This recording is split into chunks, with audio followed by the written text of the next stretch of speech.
আসসালামু আলাইকুম। আজকে আবারও একটা কুফরি বশীকরণ তাবিজ নিয়ে আলোচনা করব। কুফরি বশীকরণ তাবিজ বলতে বোঝায় মানুষকে বাধ্য করা, বশ করা। বাধ্য করা কি? আপনার স্ত্রী অথবা স্বামী আপনার কথা শোনে না, অন্য জায়গায় পরক্রিয়া করে, আপনাকে কেয়ার করে না। তো তাকে যদি আপনি এই তাবিজগুলো করেন, এই বাধ্য করা তাবিজগুলো যদি করেন, তাহলে সে আপনার জন্য পাগল থাকবে, আপনার কথা মতোই চলবে।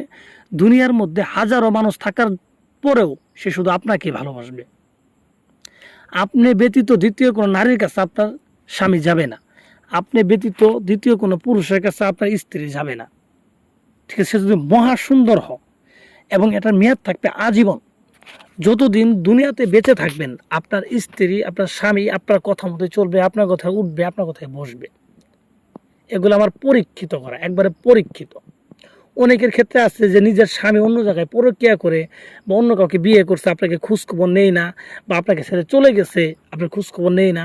তো তার জন্য যদি এই তাবিজটা আপনি করেন, সে আপনার প্রতি দিওয়ানা থাকবে, সে যেখানে থাকুক আপনার কাছেই থাকবে, আপনাকে ছেড়ে কোনো জায়গায় যেতে পারবে না। ততরূপভাবে কোনো ভাই যদি তার স্ত্রীর জন্য করেন, তো আপনার স্ত্রী যেখানেই থাকুক সে আপনার কাছে ফিরে আসতে বাধ্য হবে। আর আপনার সাথে যদি থাকে, তাহলে সে সারা জীবন আপনার গোলামি করবে, আপনি যা হুকুম করবেন সে দাসীর মতো তা পালন করবে।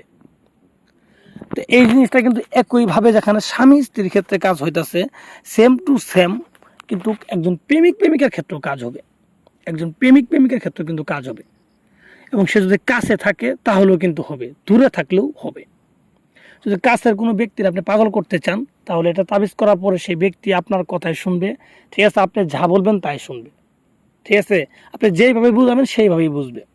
আর যদি কোনো দূরের ব্যক্তির জন্য করেন যে তাকে আমি আনতে চাই আমার প্রেমে পাগল করে, তাহলে কিন্তু সে কি করবে?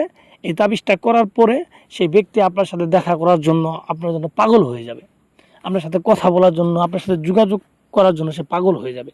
কারণ সে যতক্ষণ পর্যন্ত আপনার সাথে কথা বলবে না, ততক্ষণ পর্যন্ত সে ভালো থাকতে পারবে না। তার বুকের মধ্যে পাথর চাপা হবে, তার এরকম মনে হবে যে তার বুকটা ভারী হয়ে গেছে। আপনার সাথে কথা বলে সে হালকা হবে। এটা কিন্তু আপনি প্রথম প্রথম একটা মেয়েকে যেন ভালোবাসবেন, দেখবেন তার সাথে কথা বলে একটা তৃপ্তি পান, একটা ভালো লাগে।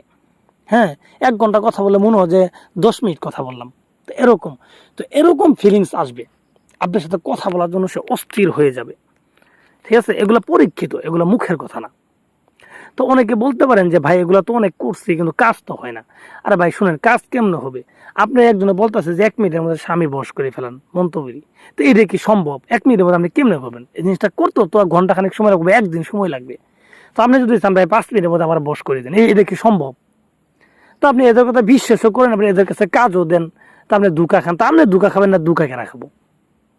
কথা বোঝেন নাই? অনেকে বলেন যে ভাই আমি তো নিজেও করছি অনেকগুলা, তাও তো হয় না। আরে ভাই শোনেন, যে লোক নিজে আপনাকে মিথ্যা কথা বলে আপনার কাছে টাকা নিতেছে, তো ওই লোকের বিদ্যাগুলো যদি নিয়ে আপনি আজীবন করেন, তাতে কোনো কাজ হবে? আপনি বলেন। আপনার কি মনে হয় যে এরা পরীক্ষিত জিনিস দিবে? আমরা পরীক্ষিত জিনিস দেই কেন জানেন? মানুষের কিন্তু এখন কবিরাজির প্রতি বিশ্বাস উঠে গেছে ভাই।